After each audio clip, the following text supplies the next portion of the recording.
Hi, Misha here, and been doing a few black boxes and several Star Wars videos, and I've been wanting to do new Star Trek videos, but as you know, Eaglemoss went defunct last year, although luckily we're getting them back, at least ostensibly, under a new brand that bought everything. So I'm hoping by the end of this year we'll have new. But a few new things. For one, we're into Picard Season 3, which I want to talk about a few things. But first, I wanted to talk about Disco, because it was announced last week that Season, or Series 5, will be the last, which is being filmed right now. So I thought we would do a retrospective, looking at not necessarily my favorite or the top 12 ships from Discovery, but frankly, the 12 most memorable ships from the series, or at least from the first 3 seasons.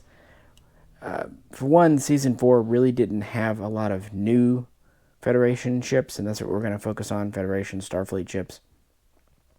And for another, the Eaglemoss thing happened right around the same time, so yeah, either way.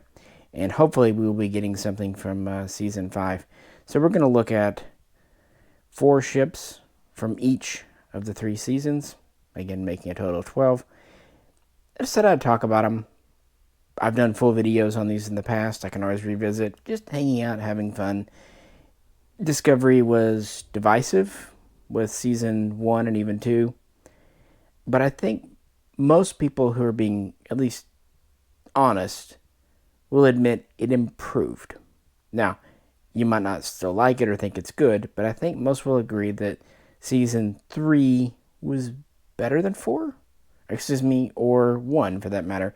But 4 wasn't bad, and 2 wasn't bad compared to 1. I don't know. I'm rambling a bit, but I think you see my point. You might say it went from terrible to just bad, but it did improve. Some might say it went from good to great. I think, personally, I'm kind of in the middle, but we'll see where this goes. Revisiting, having fun, wanted to change things up a bit. So with that, let's go back to Season 1, and really the first new ship we met in the show. The USS Xin Zhao, or Xin Zhao, Walker Class. This was the ship we first see. And I honestly do like it, with maybe 1 or 2 complaints. But I see what they're trying to go for here, and I think it works. And the naming conventions for a lot of these are quite interesting. Now, one thing before we get in deep, with the sizes, what I did in the original videos on these, I split them by 2/3, and that seems to give us more authentic sizes, both within Star Trek and within the show itself. I've realized that Alex Kurtzman and J.J. Abrams simply don't understand size and distance, especially when it comes to meters, so, okay, I'll adjust for them. So, adjustments being made. This is 282 meters long, so slightly shorter than the original Constitution, but of course it's a lot thinner, flatter, roughly around 13 decks. And it has a reported crew of about 150, and is an older design. It seems to have come into service in the early 23rd century, say around 2220. So it's some years old for Discovery. Of course, not to get into the thing of the ship, I'd rather just talk about it. It has a very conventional Starfleet design, for the most part. Nacelles. What we know about it, it was capable of about warp 6, had phase cannons still, but it did have photon torpedo launchers. Usually 2 of them are sighted. It did have 2 shuttle bays, and it had lateral vector transporters, which were an older style. In a lot of ways, it was meant as a successor to the NX class, or it's in that kind of line. It was classed as a light cruiser, science exploration vessel. So it wasn't really geared for defense, but it was more of a deep space vessel. Just getting a little long in the tooth by the time of the show. And naming-wise, Walker was a test pilot in the 1960s, U.S. Air Force. I've actually talked about him in real-world videos, X-planes and all that. Interesting guy. He did give his life in service, so tribute there for that. In fact, a lot of these vessels will be named after test pilots and pioneers in space and air travel, which I like. Xin Zhao itself, the name is actually, broadly speaking, the Chinese space program. Specifically speaking, as the Chinese space capsule, a manned capsule that's been used. The type, America had Apollo, Russia has Soyuz still, and they have Xin Zhao. So of course that goes in. But this ship does have a few neat features, and so it does set itself apart. Taking it off the stand, you'll notice the deflector is actually on the top here in the front. One thing that Discovery was doing in Season 1 was the dual prong deflector to kind of separate it out. But there's no bridge here. As I'm sure most of you know, the bridge is on the underside of the saucer. No reason it couldn't be, shouldn't be. I mean, it's in space. It was said it was done this way for planetary surveys and whatnot. I think it's on deck 7, they said. And that's kind of neat. And then we come back here, and we have an engineering hull, but it's more compacted in. Not exactly Reliant style. It is very NX in the way it's done. It has double pylons, which I kind of find interesting. Some might prefer more of a straight pylon to be more TOS, but I kind of like the angled back pylon, which is more TMP inspired. The only kind of small complaint I might have, the nacelles are odd. They actually do fit in well with TMP, but they're a little too modern.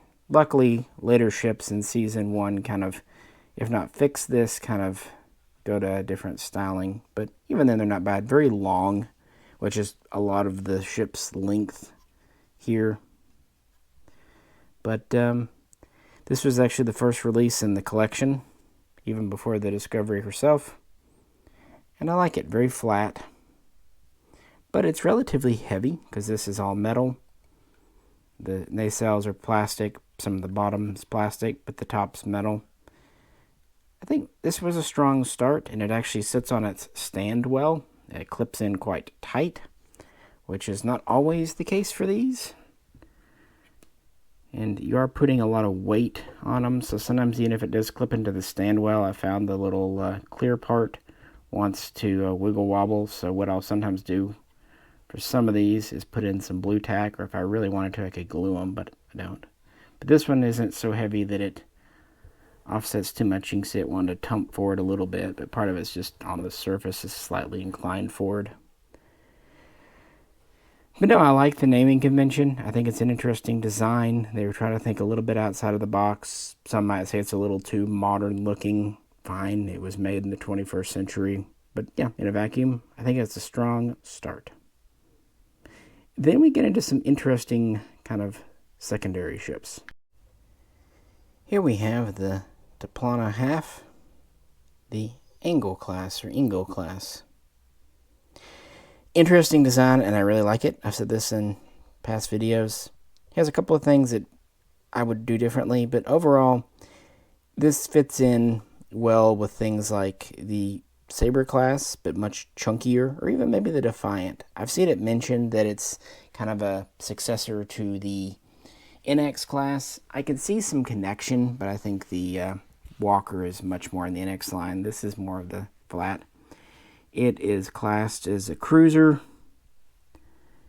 and it's about 258 meters long. Of course, it's very compact. It doesn't have a ton of decks. We don't know much about it because, it's a background ship.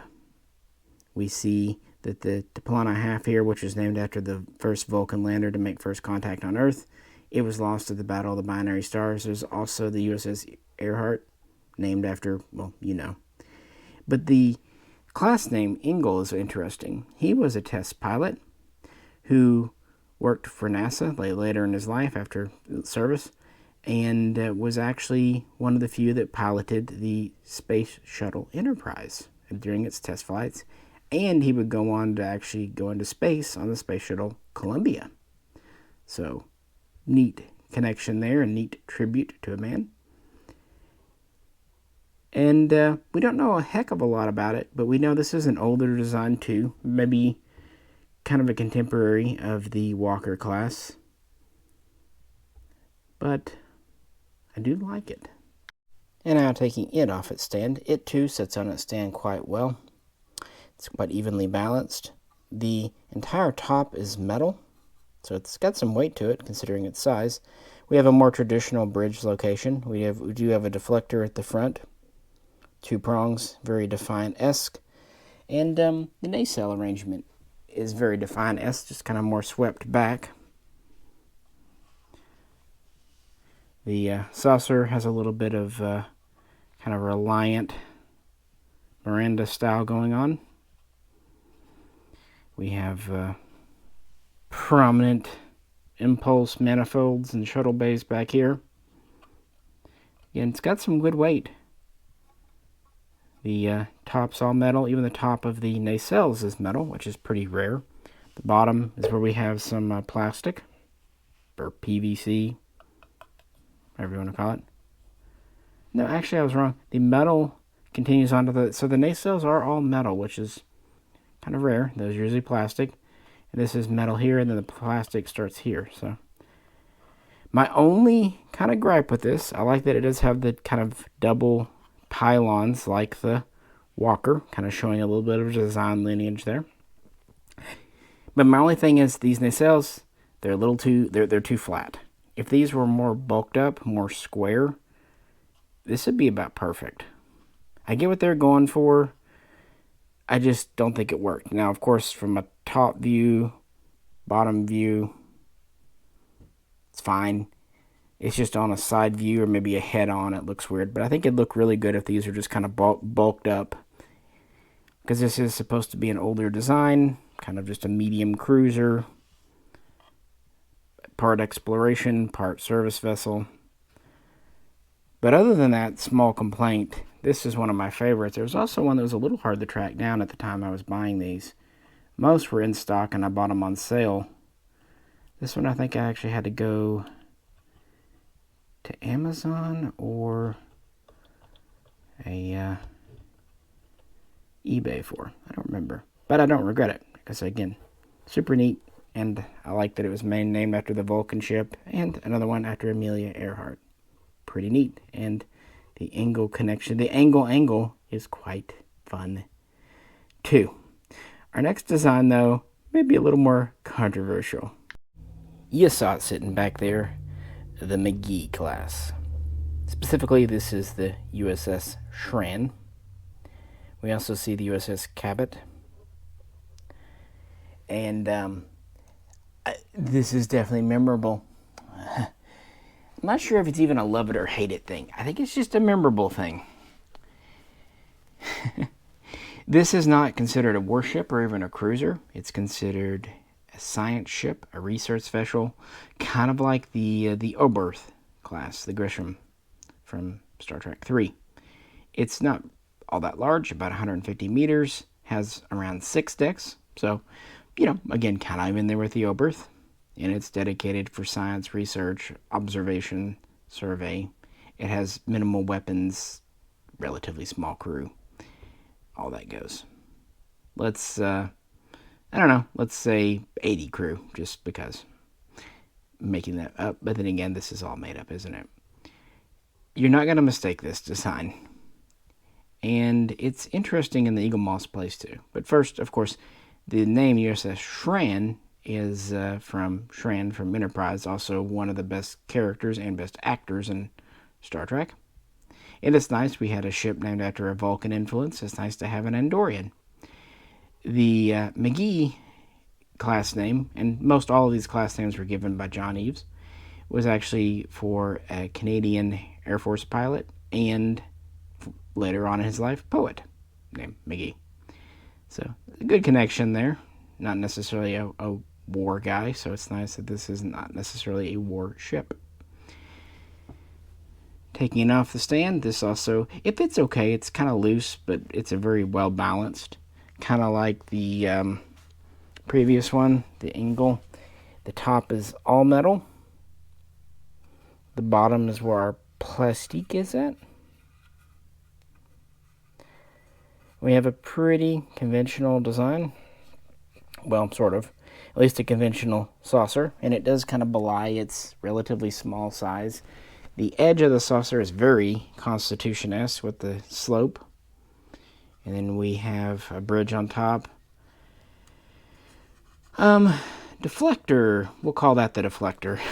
Hard to say the way it's done. It does have the thicker nacelles, like I would kind of like to see. I'd love to see these nacelles on the Diploma Hath over there.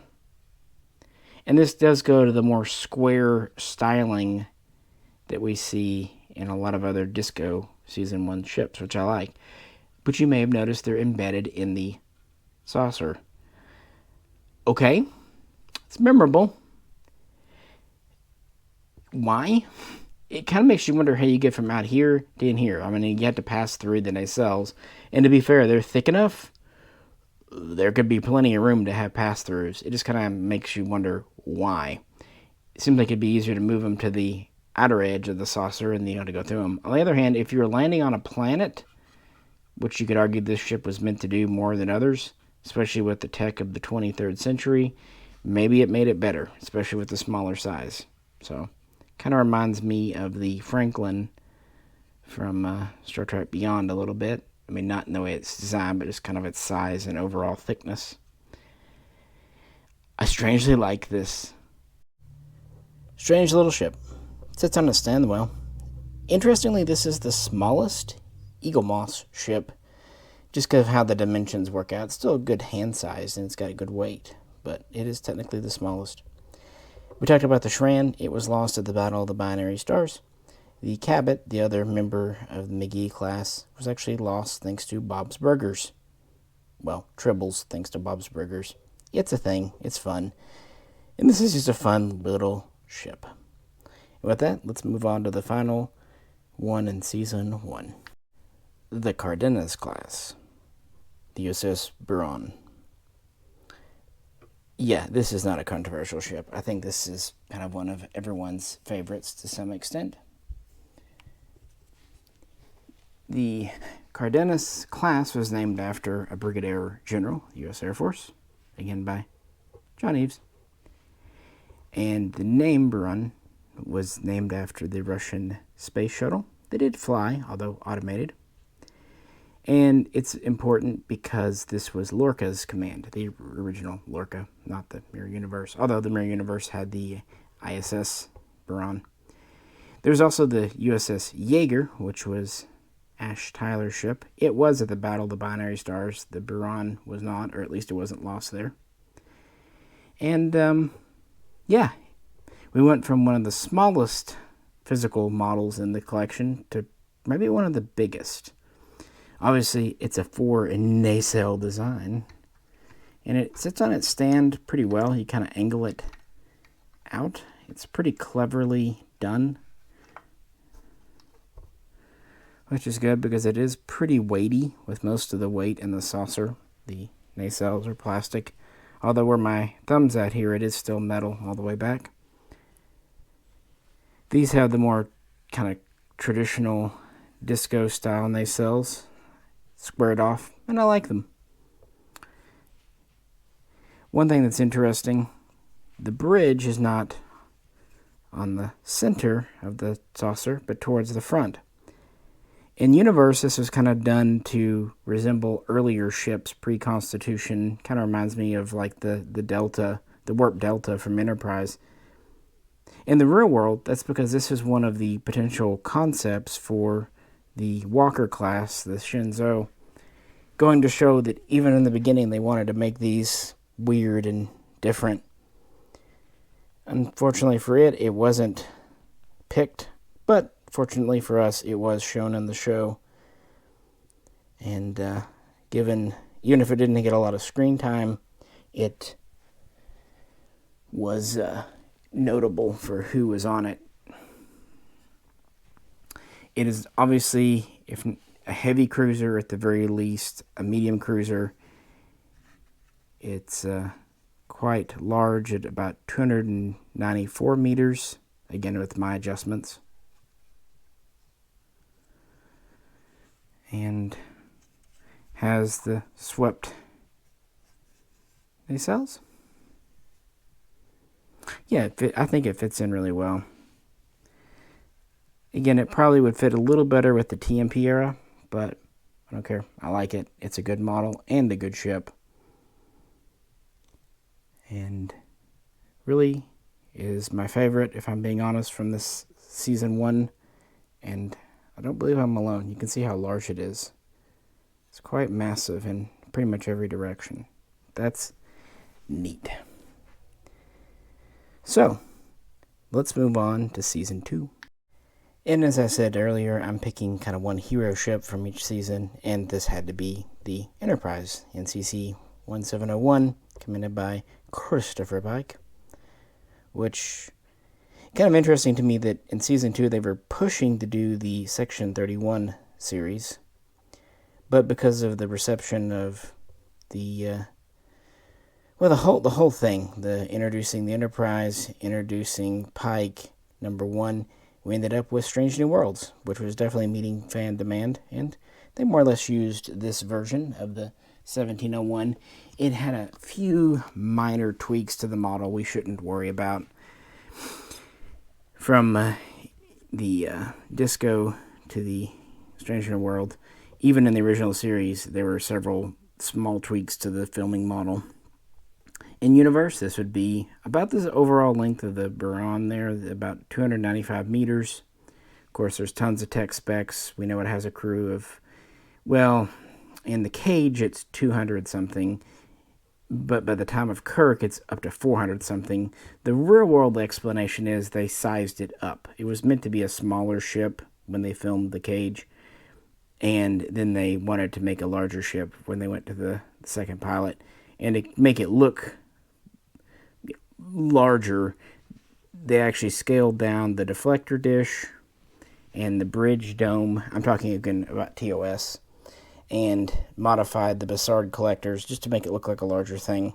But otherwise it stayed the same. My point is, the original Enterprise was changed quite a bit, so having more changes for the Disco one doesn't really bug me. It's faithful enough.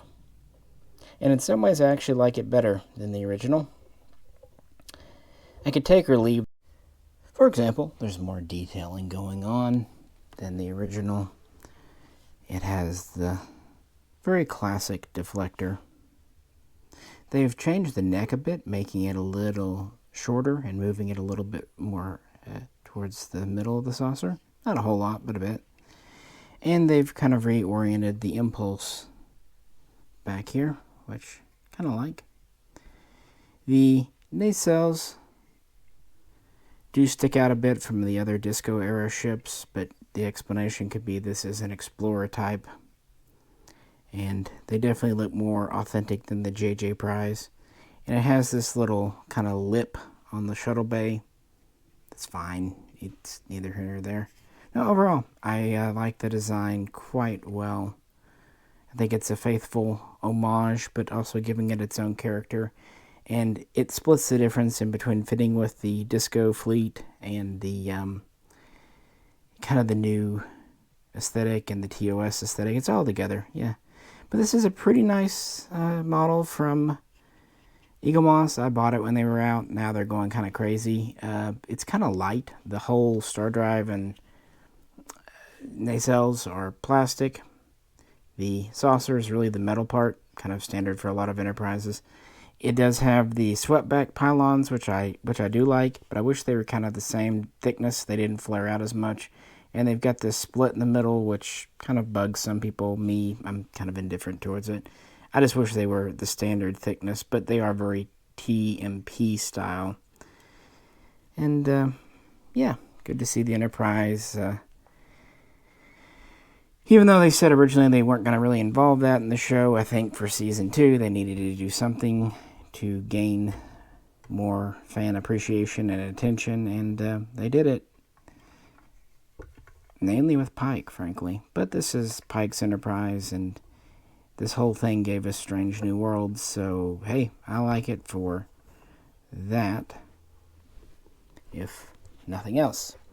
And the beginning of Season 2 also gave us another unique Federation ship, the Hiawatha type or class, named after an Iroquois Chieftain.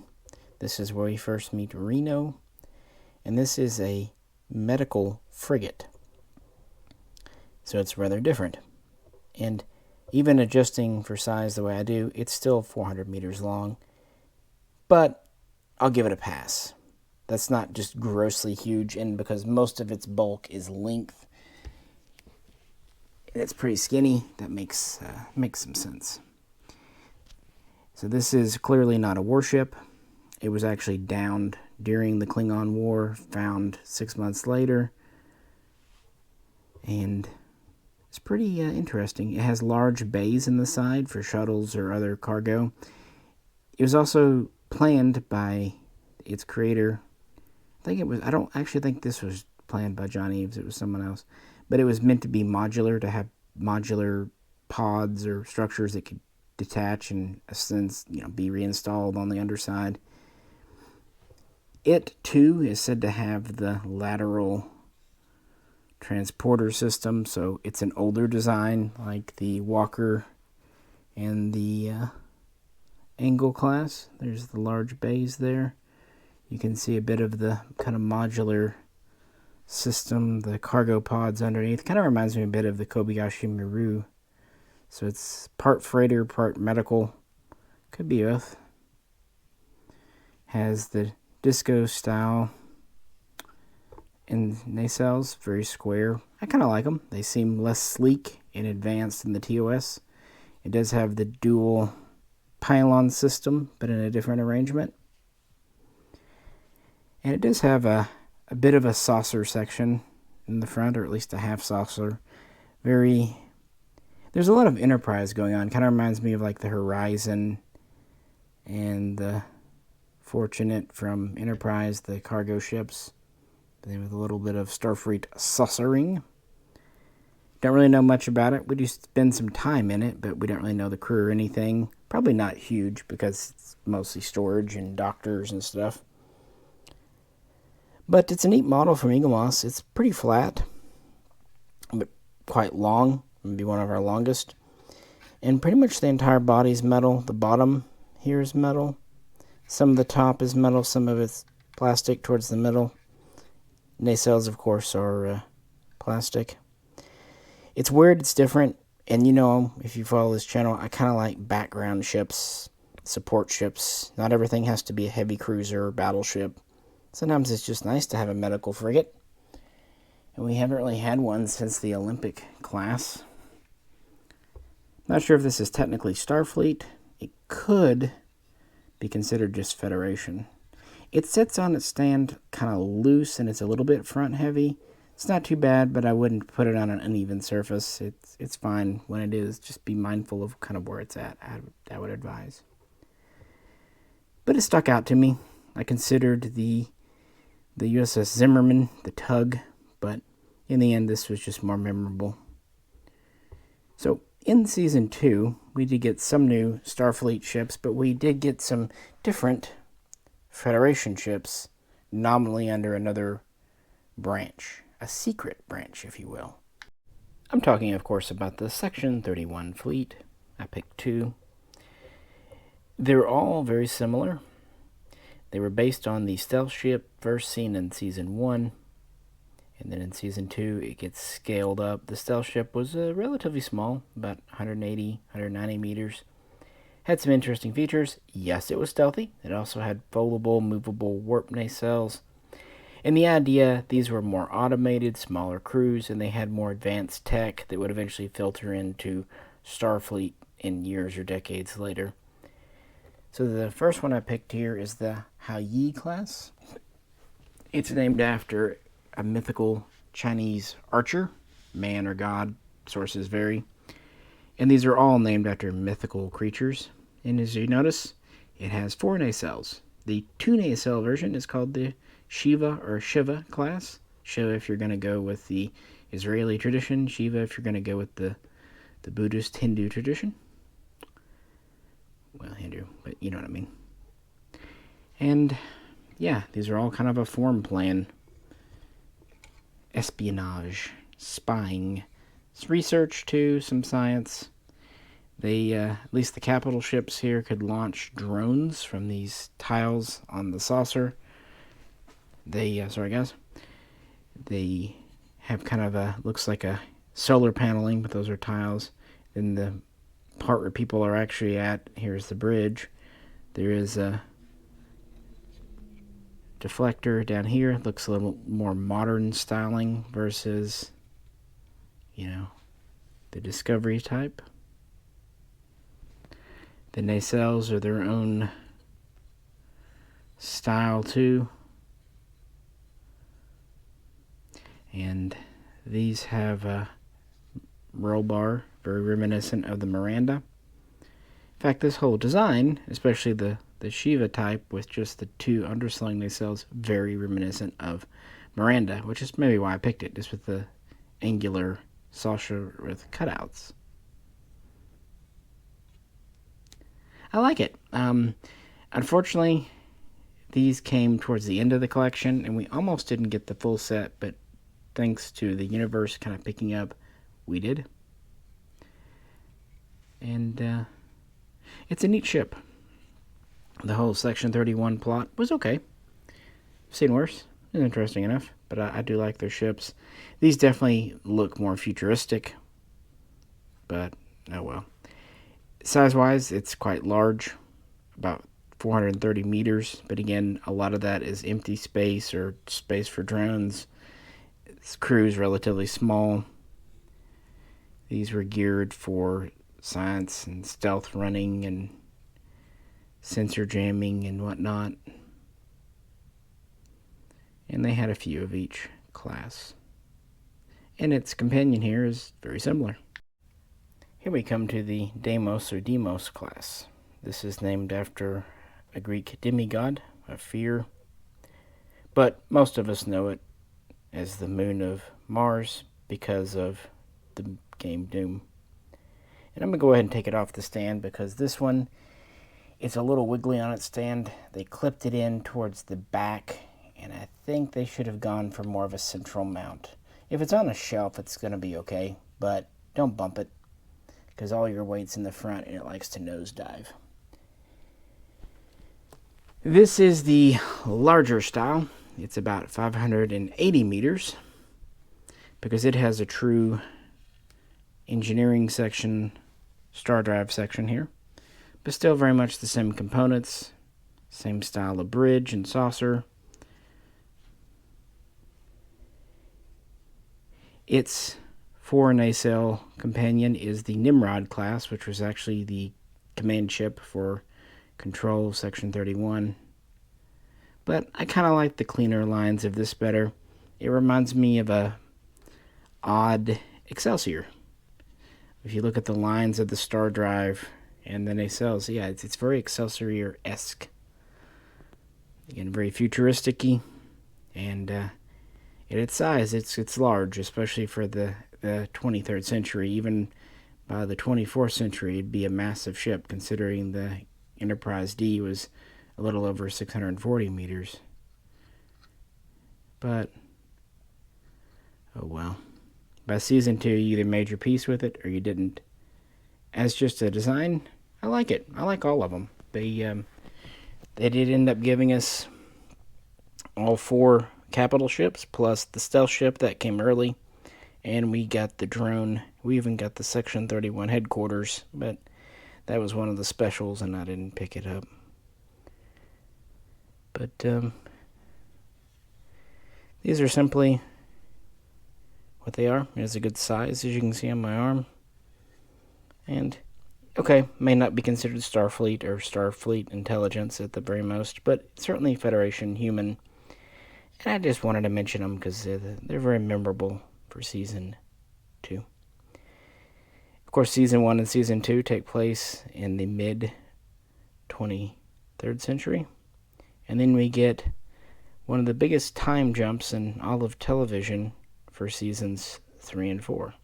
Unfortunately, because of the Eaglemoss situation, we didn't get too many ships in that fleet, but fortunately, we did get a few. So let's end with those. So we jump from just before 2260 to just after 3190. And the Federation, well, not doing so hot. 120 years prior, there was something called the Burn, and a lot of ships went boom. But we're in the future. We can have future tech. And we have things like programmable matter. And we have detached parts, namely nacelles, but not always. One of the more conventional looking ships at this era, and one of the most popular, is the Neo Intrepid class USS Voyager J. This was in service before the Burn. We see 3 or 4 around, 3060 something.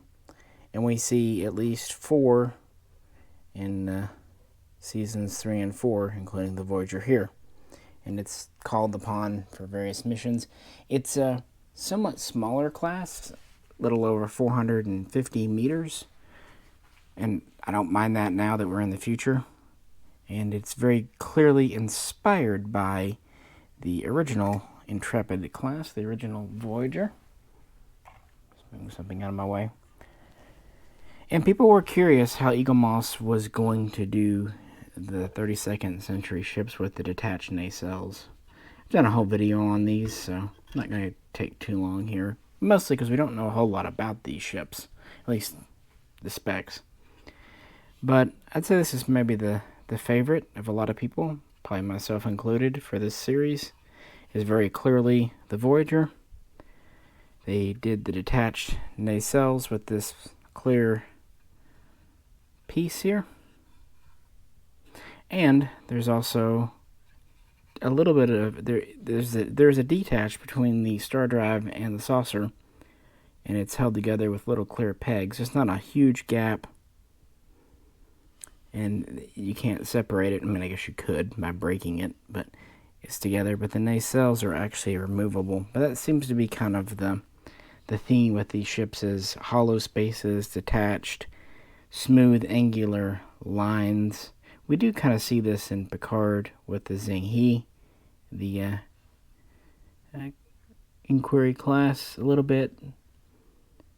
But it's an older design because pretty much everything we see in the future is because of the Burn and the events of. But it's given its due. The Voyager J is called upon by Admiral Vance more than a few times.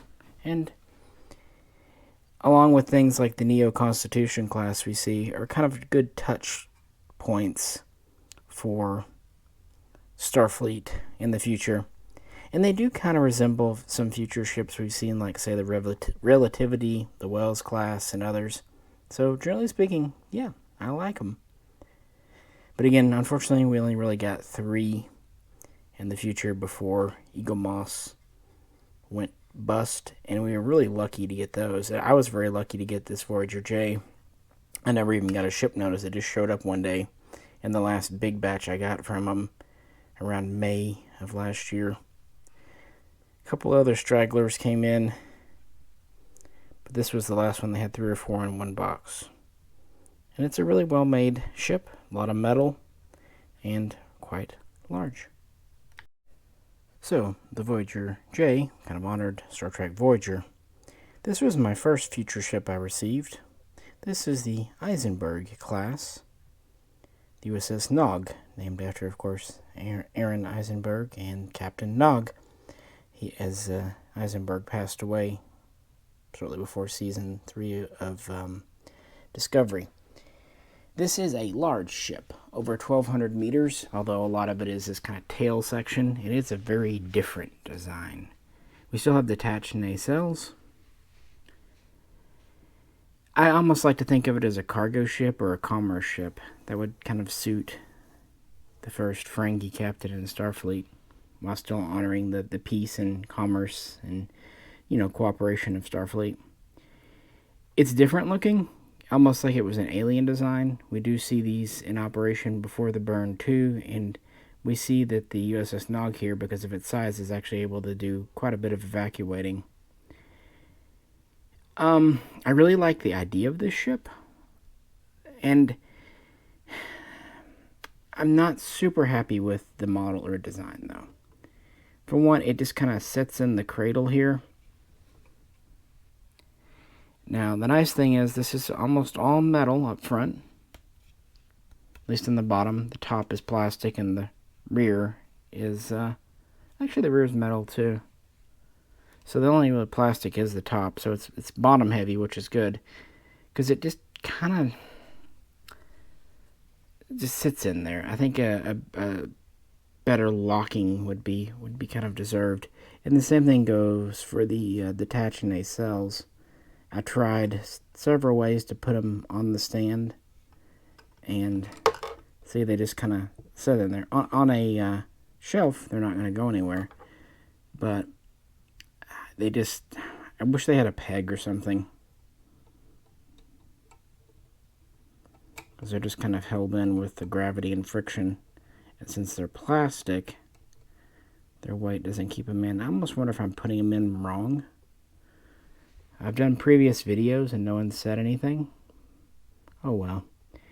It's a different ship. Maybe it'll grow on me in time. I think I'd like the nacelles more if they were metal.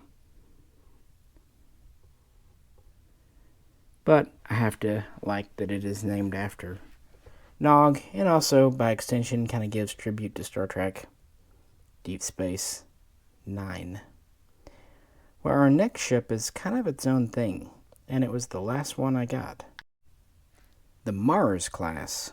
Specifically, this is the USS Liu Sin, named after the science fiction author, who I've actually read a couple of his books years ago, long before Discovery was even on season 1. This is a unique design because it's one that was possibly created and produced after the burn. It's smaller at about 415 meters.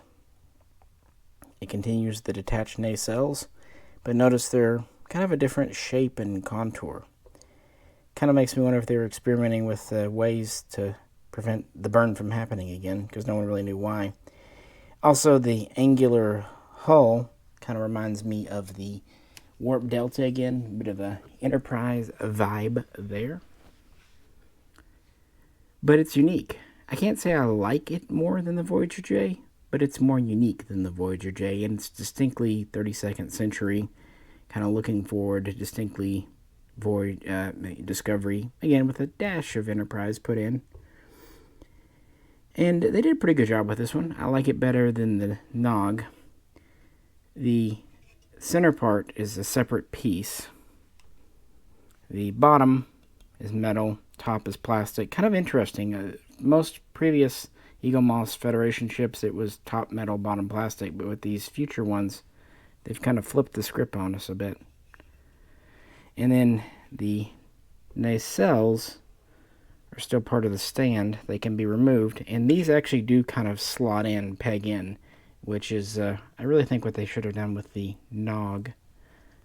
They're all plastic, which is kind of understandable. They'd float here, and the ship would be here. I'm kind of guessing on the directions for some of these, and since I can't see the screen, but kind of go with how they fit the stand best, and seems to be right. That would seem to be some kind of bridge module. Although, I could be wrong. They could go the other way. But it just seems like with the edges, this would be the bottom. This would be the top. And since this has a bit of bumpage going on and kind of angling, that would seem to be the front to me. It's the future. Maybe it gets both ways. But no, this was the last of the future ships I got. This came out right at the end of Eaglemoss, and it was strange. Usually they do pre-orders, and then it takes weeks or months. This one's just, boom, in stock on their website. So I picked it up, and luckily I got it. And it's really the last new design we really picked up. The only other things I've received were variants of the Inquiry class which, well, just variants. This was the last new one, and it's a good job. It's a good size. The Mars class was meant to be an exploration or a scout class, which makes perfect sense given the status of the Federation in the late 32 century, whatever. You know what I mean? 3190 something. Sending out relatively lightly crewed ships with long range and whatnot. That way if the burn happens again, not much, but also trying to make contact. And we see several of these ships in use in seasons 3 and 4. I like it. Still think the Voyager is the neatest, but I really hope we eventually get other ships from the Starfleet in season 3 and 4, because there are some interesting designs, and that's what I would say about most of them. They're more interesting than just absolutely cool, but interesting can turn into cool over time. At least they were thinking outside of the box. I'll give them credit there. Well, and our final ship is kind of where it all started and ended with the show. Of course, we had to include the Discovery. And I figured the Discovery A, the future version, that seems to be the one people prefer. Although I don't hate the original design, because this was started off as a science ship, a research ship, an experimental ship. It's about 500 meters long, but because it is so thin, it's estimated it had about the same internal volume overall as a Constitution, with a crew of between 130 and 180, which makes sense because the Connie of the day was a little over 200 when Pike had it. But it was mostly dedicated to science. It also had a large shuttle bay. Of course, it had a standard warp drive up to warp 8, which was quite speedy. Then it had the spore drive, which was experimental, had photons and phasers because it was expected at, combat. It was an armed science vessel. If only the Oberth class had learned from that. And we know of the Discovery and the USS Glenn as part of the class. We can presume there was also a USS Crossfield. The class was named after the test pilot Crossfield, who was the first to go Mach 2, named by John Eaves again. And the design here, at least the initial one, was based off the Planet of the Titans concept that came out in the 70s that didn't go anywhere. But then they go to the 32nd century and they refit the original Disco, making it the Disco A. Typically on a refit, you wouldn't give it a new registry number, but it's said that maybe that was done to kind of mask the fact that it came from the past and had the spore drive technology.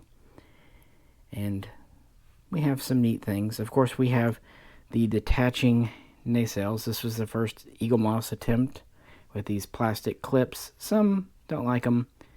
They don't bug me. They're at least sturdy. They don't go falling off, so there's something to be said for that. Speaking of the nacelles, they did shorten them a bit from the original. The originals were very long on the Discovery, which I wasn't crazy about. They gave it these kind of hollow spaces here. Probably something to do with the detached nacelle system. Also just to give it that future look. They also removed some struts for the donuts and the saucer there, making them more free-floating. It also received all new hull plating. And it got a new concave hexagonal deflector dish. And internally, it gets new stations, it gets programmable matter, new interface for the spore drive, future tech. Since the Discovery was an old ship, but hadn't been in service but for about 4 years, it makes sense, considering the status of Starfleet, both their need of new ships and the need of the spore drive, and their technology, that, they could update it. I could buy that. It works. Programmable matter and all. So, it's up to you which version you like more. I think this one's more interesting. Again, I don't hate the Discovery. It took me a while to warm up to it. At least they weren't trying to just emulate the Constitution or the Galaxy or the Sovereign. The triangular large secondary hull, the relatively small and cut out saucer. Yeah, at least they did their own thing. The metal is namely the star drive on this one, with the saucer mostly being plastic, a little bit of metal. Of course, the nacelles are plastic. And it's flat, but quite long. Since the original Discovery had longer nacelles, the dimensions are ever so slightly different because they kind of scale these to fit in a box. But coming into the Baron, the spore drive kind of had a purpose, and yeah. This went from being a science vessel in the 23rd century to a rapid response kind of rescue, recovery, troubleshooting diplomatic vessel in the 32nd century. So it fits. And we couldn't do a video on Disco without mentioning it a little bit. So that's our fleet. A dozen ships that kind of stand out to me. And hopefully we'll get more, both on the show and from the, what do they call them now? Master replicas or master molds or whatever the new company is. Crossing my fingers. Well, we've been here long enough. Let's wrap things up. And we end where we began, with them all lined up again. Again, these aren't my favorites necessarily. They're just kind of the ones that come to mind. One thing I can definitely say about the first 3 seasons of Discovery, they gave us a lot of new ships. I know that Eaglemoss had plans to make more of the 32nd century fleet, and I'm hoping the new Eaglemoss will pick up where they left off, because I'd love to see the new Constitution class, or that forward nacelled design. Kind of just have a soft spot for forward nacelle designs. But there were a lot of ships there. Season 2 might have been the lightest for new ships, but even then, we got several, especially if you count the Section 31 ships, which I do. They are distinctly Federation, if not strictly speaking Starfleet. And of course, we got to see more of the USS Enterprise 1701, which is in Strange New Worlds, and I think that's a series that most everyone enjoys. Disco fans, previous TOS fans. It's just, the show has such a sense of humor and heart. It's hard to hate on it. Unfortunately, by the time it came out again, Eaglemoss was on the way out. I really, really want them to pick up. There's some Federation ships like the Farragut I want, but I really want more of the Romulan fleet from that episode 10, But even season 1, taken in a vacuum, we get a lot of new ships, and they're distinctly Federation. You might argue they're not TOS, but they have their own design, and I like that in a vacuum. Even in the universe, they kind of skip TOS a little bit, but they would fit in well with the TMP era. But if we're being honest, TOS, if you're not counting the remasters, just the original series from the 60s and what I saw as a kid, it was just the Enterprise. That's all we saw. And it was on a television budget and screen. You go to the TMP era and you have the Reliant, the Oberth class, you have the Excelsior class. There's a lot more meat there, and because those were filmed on a movie budget, they had a lot more detail. My point is, kind of as I said earlier with the Enterprise, I have a feeling if they could have, the Enterprise would have looked different in the 60s. And to some extent, that's backed up by Matt Jeffries and even Gene Roddenberry. They had to work within the constraints of small screen. And to be fair, why put a ton of detail when the average television set back then was somewhere between 13 and 19 inches? And a lot of people were still watching black and white. So I don't hate they kind of made these look like predecessors to TMP. But, your mileage may vary. At the end of the day, hey, I'm blind. I can't see them anyway. But I do think they're interesting shapes. And I think on the Eaglemoss, they did a really good job with these. And at first I was kind of peeved that they were doing this size, this medium scale. Kind of wishing they would have stuck to the small 4 or 5 inch size of the original line. But the more I pick these up, I do kind of like the, say, 6-inch to 9-inch scale here. It allows for more detail, but they're not so big that you can't fit many on the shelf. The only real downside is the price, but when I was buying most of these Discovery ships, they weren't, I bought them on sale. Some of them as cheap as like $20, $25. Full price, 50 or 60, okay, no. But if you can pick one up for 30 or less, maybe 40 now, they're kind of worth it, in my opinion. They come well packaged in a nice box with a magazine, a stand. Yeah, this size, this scale has grown on me, and they, of course, have continued it on with the Picard, or the quote-unquote Universe series. So, yeah, there we go. But what do you think? What would be your picks for Season 1, 2, 3? And are you like me, where maybe you started off very skeptical of Discovery, but it kind of grew on you a bit? Or maybe it just never did, which I completely understand. But I'd love to hear your thoughts and your favorites in the comments below. Hope this was kind of a nice change of pace. And next time we'll talk about Star Trek Picard and my retrospective kind of on it in Season 3 as it is so far. Appreciate you hanging out today. This is Misha. Catch you very soon next time.